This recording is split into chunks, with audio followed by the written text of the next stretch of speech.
Good evening and salutations, my GH fans. So I want to start off with the Sprina scene, okay? That is with Trina talking to her dad and her granddad, and Jocelyn Smithy talking to Spencer. Now, the thing that's ultimately interesting about this whole scene, and I'm just going to kind of skip ahead a little bit, is that in reality, they made their choices, okay? Both of them did it. They're working their way to getting to that point, but they already made their choices from jump. Okay? With Trina, Spencer just has like everyone comes with a certain level of baggage, and there's baggage you can sit there and be like, okay, it is what it is. I still want to be with you, and we're just gonna sit there and make this work. And then there's just times where it's just too much, or it's just something that you just can't get past. And with Spencer, his baggage is Esme and Ace. And I know it sounds kind of harsh to sit there and say a child is his baggage, but the thing is, it's not so much baggage in a way that you think. Spencer has this unhealthy obsession with Ace. And he can't sit there and distinguish between the fact that that's his brother and not his son. Right? So she's just done with the whole thing. She's like, you know what? Listen, I've tried to sit there and put up with this. I've done my due diligence as far as being patient, and I can't deal with this anymore. Now, Curtis and Marshall does sit there and try to get her to, um, not give up on this relationship. And I'm not going to sit there and say easy because this is clearly not an easy decision for her. But they sit there and try to work out the problem with her. And it does come down to priorities, you know. She said that he's the first person that she thinks of in the morning, and the last person she thinks of before she goes to bed, as far as texting and just wanting to be with. And what Curtis says is, listen, talk to him, but see where he's at, making sure that he's on the same page as her. Now with Spencer, Jocelyn, really, here's the thing. I don't think that listen, Spencer has annoyed me multiple times. Now, I don't think that he's the devil. I don't think he's the worst character ever. Um, and I understand that his heart is coming in the right place. But first of all, the ultimatum, no one wants to deal with an ultimatum, right? But in a way, it was almost kind of good because it helped them realize, listen, if we're going to make this work, we need to be on the same page. And I feel like before that ultimatum came, they were just, for the most part, kind of going with the motions, right? So, Jocelyn tries to get him to realize that you can't have it. You can't have it all. Okay, you can't sit there and be with Esme and live with Esme, with the baby, and expect Trina to sit there and just deal with that. Because in the end, it's going to wind up doing y'all both more harm than good. You're both going to wind up getting hurt by this. And she's like, you're going to have to sit there and choose. And there's one point where she's like, hey, or Spencer's like, so what am I supposed to do? Just be with Trina and just sit there and have her move out and just see him on the weekends? And we're both just like, yes, that's literally how that's going to go. Because again, that's not your son, you know? Here's the thing. If this was a son, then it would be completely different. Because then it does come down to priorities, you know? I don't really understand the whole education thing with Trina. Like, I don't understand why they put that there. Because, Curtis was like, what's your priorities? I was like, what does that even mean?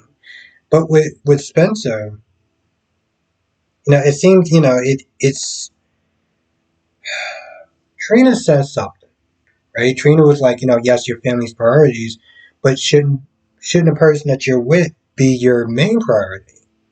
And I'm like, well, that's a very complicated answer. Let's just sit there and say that that was um, Spencer's son. Then yeah, his first priority is to his son. That's the bottom line. His son is his blood. It's not his son. I'm just using that as an example. But that's how Spencer Smith is saying it. It's like, AIDS is his first priority. And again, at that point he already made the decision. He already made the decision of what he wants. And that's why Jocelyn, I almost kind of felt bad for her because it's like she's trying to get him to see like you can't do both. Esme is going to want her own world. She's going to eventually want her own space. What are you going to sit there and do? You're just going to keep following her? Meanwhile, you think that Trina's going to sit there and put up with that? And that's why she's like, you need to sit there and pick. You need to pick a lane. And you need to be comfortable with that lane because ultimately, you're not only is he going to lose Trina, but eventually Esme is going to get tired of dealing with that. Living together and everything like that. She's going to get tired of it. And it's not like, she wants to be with, I know that she wants to sit there and be with Spencer, but she can't be with Spencer in that way. So she wants to sit there and have her own life. And so ultimately, he's going to eventually start to lose access to Ace, and he already lost Trina because he couldn't sit there and separate the fact that that's not his son and that's his brother. Um, pretty much when Austin walked in, um, the squad room or whatever with Dante, I was just like, yeah, that's a dead man walking. Mm-hmm. As a dead man walking. Did you pick out your casket? I mean, seriously? On what planet did he actually think that he was gonna and first of all, when he got in there, he was like, all right, so, here's the thing, Dante. I wanna give you the boss, but I want to sit there and testify. I don't want anyone to know that was me. And Dante's like, listen, I don't even know if we can do that. And even if we can, you don't, you're not really coming here with a lot of bargaining power. We're already sitting there building a case against you with the whole Gordon thing. But he talks, he talks, he talks, he talks, he talks. So let's just sit there and say, for the sake of argument, they were able to give him what he wanted. It wouldn't have mattered. The sad thing is that Austin grew up with Cyrus. Okay? He's not stupid. Austin's not stupid. You're not there telling me that you don't think that with this guy's reach and his power and everything like that he didn't actually, I don't know, maybe had a mole inside to the police department? That the minute that you walked in there, you're already screwed. Or this, I want to make sure that no one knows me. Bro, you were screwed the minute that you walked in those doors.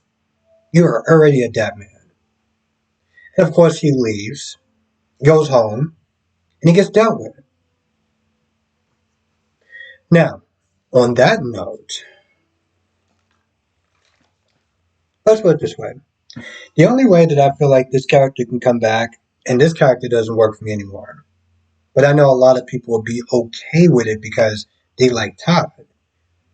So if they do bring him back, if they don't bring him back as Todd, then they shouldn't bring him back at all.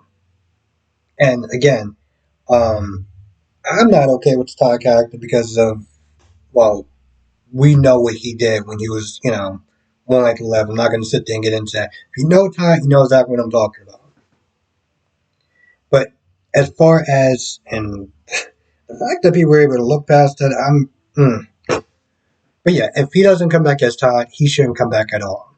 Um, he should just be done at that point.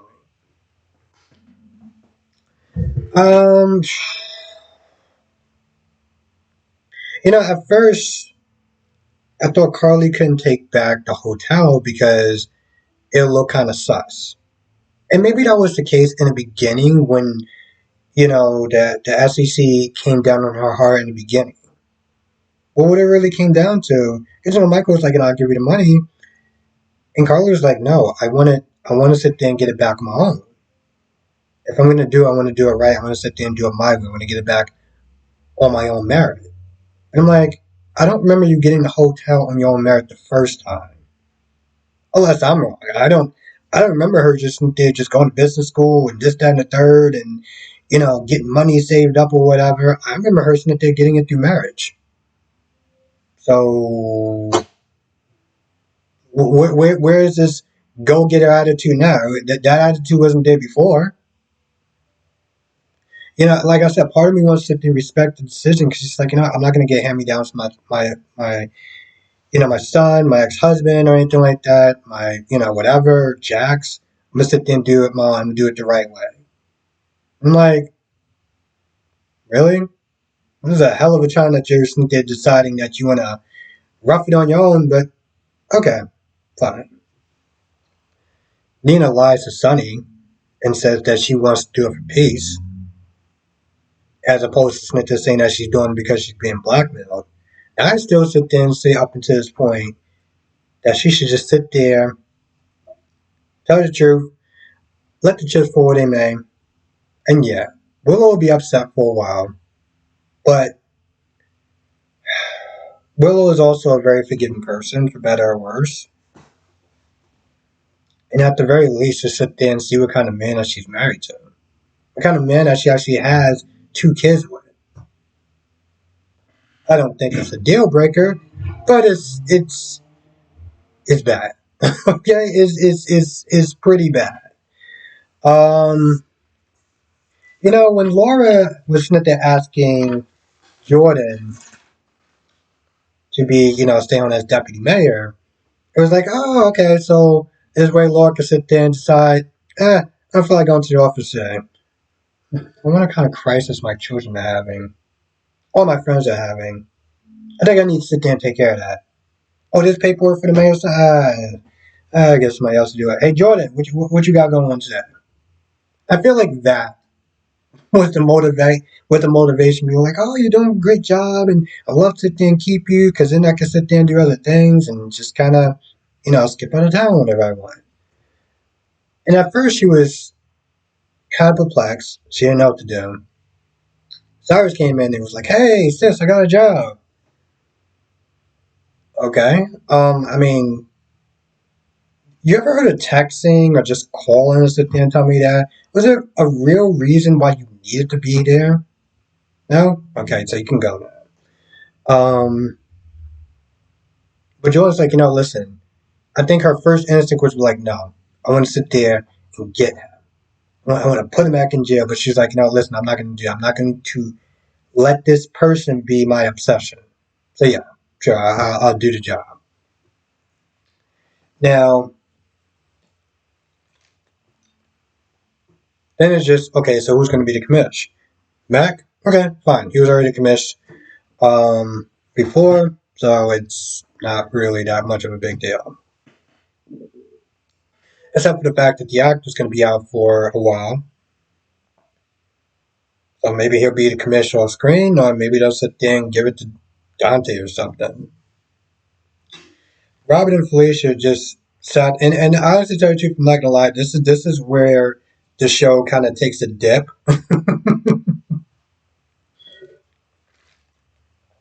Robert and Anna, Robert and Felicia just sat there and talked about Anna and her motivations and why she's sitting there ducking them. Protecting Robert from under scrutiny, and then Felicia deal with a patient that thanked her for getting some stuff done. Like, oh, okay. The sad thing. I know, just I don't think that. Here's the thing. I just feel like this could be better than what it is, right? I don't know what it was like when she first came on. She was doing some private eye stuff or whatever, and it seemed like it could be cool and interesting. And she's doing this whole patient advocacy thing, and it's like, oh, okay, that's cool. But see, I'm here for the drama, right? Don't get me wrong, it's a nice little moment or whatever, but it doesn't. It's like, I watched Full House when I was a kid. I'm good. Um, but this is where they chose to put her at for reasons that make no sense to me. I always sit there and say, this is why I like Days in a lot of ways because they really do know how to treat their vets. They give them stuff to do. They give them stories to sit there and keep the audience engaged and reminds of why these guys are still around and why they're such legacy characters. And Felicia is a legacy character. She's been on the show for a long time, and you got her reduced to doing these moments where it's like, yay, cool, that's could have been totally taken out, and I don't know, anything else could have been like put in its place. But okay, I guess she was there to sit there and run down the clock. This is what they reduced this character down to. Yeah, I think it's cool. She's getting a paycheck, so I can't knock it. Let me just double check my notes. Oh yeah, Willow was there too. I forgot about that. Anyway, before I go,